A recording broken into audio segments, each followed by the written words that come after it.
Demonstration on how to use the self-tanner pen. Using this little pen with some self-tanner in it for the Demi method and using a few of these colors. This is my skin before starting, and here's the fountain pen filled with a tanner. I am looking for light areas to start adding some depth of color using a dotted product. I'm wearing a glove to keep my hands kind of not tanned. And just dotting the color just a little bit, takes just a little, and filling in the light spots in between darker areas. And you can see how this is going to give it a nice even tone. Typically, our eyes are drawn to distractions and places of excess color. With this concept, we're going to go the other way. We're going to look at the light areas first and add depth of color.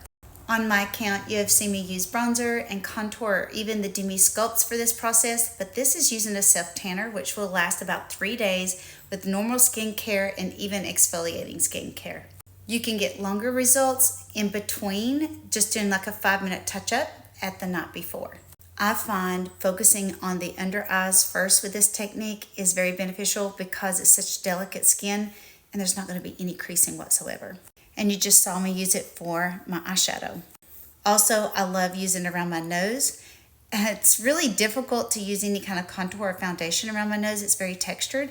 But here, just adding color into these light areas, tiny little dots of color, and it gives a complete tone to my nose, and I don't have to do any contour or any additional makeup.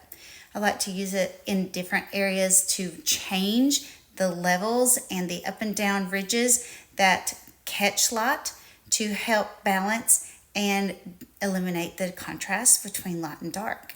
I first thought this was going to be very challenging and hard and difficult to do, but I found it actually was pretty easy. It's actually, to me, easier than an actual product on the skin because there's no blending. It's going into the skin. And I know what you're thinking. Just apply it everywhere.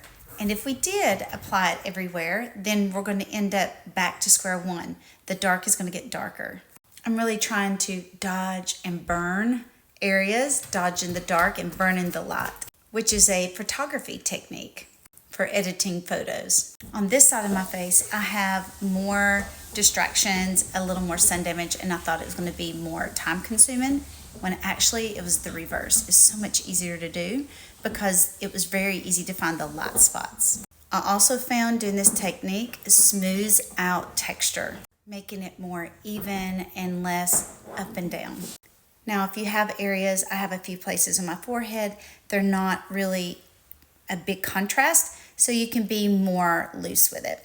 This is immediately after, more tone, and this is the next morning after skincare. Now I'm going to add some decoration. I'm using this beautiful white orange to add some warmth just in the areas that are more shadowed and where I have blue veins, and a little bit on my nose just for a little bit of added warmth. This product is translucent, so it's not going to show any texture on the skin, and you use it very, very sheerly. It takes such little product. Now I'm going to do a little bit of cheek color. This is a peach color. You can use any color that you like, but the goal is use it sheerly, and I even take a little bit of that flush up underneath the eyes. Since I already have the depth from the tanner, now I'm just adding warmth and color. Taking a little bit of the cheek color and applying a little bit of to my eyelids for a fun little look, and tapping in the color on the lips because I've also lined my lips with the tanner. There'll be more tutorials on that. Now I'm going to add brow wax and do my brows. This is all fitting into my palette, and I like to use this orange to minimize and neutralize the eyeliner that has been tattooed on, and you can see how this is going to give it a nice warm brown.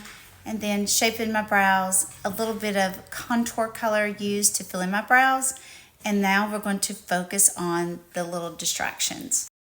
Here I'm using a yellow-orange color called Y01, a tiny little artist paintbrush, and I'm going to target the small little distractions that have excess color, which are so much more minimized now, so it's not overwhelming to target them.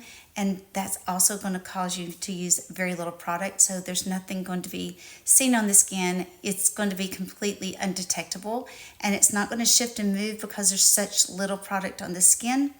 and it's going to last all day, and it's going to look just like your skin. It's just going to be as if you woke up that way. Then I'm going to pick up this little pink color for some dull brown that gives the illusion of hollowness or anything around the eyes, mascara, and I'm completely done. I love how it looks just like skin. Still have the beautiful mosaic of colors that skin has. I will not have to set it and will not use powder. And I can get this for about 3 days.